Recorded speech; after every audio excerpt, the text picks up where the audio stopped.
Ô pessoal, boa tarde.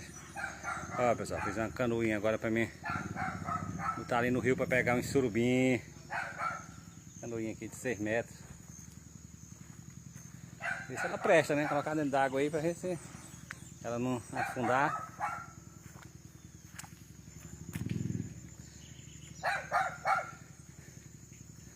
Seis metros de canoa.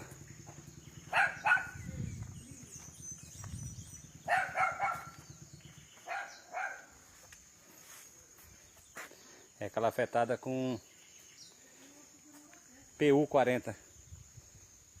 Bate algo, uma estopa, alguma coisa assim.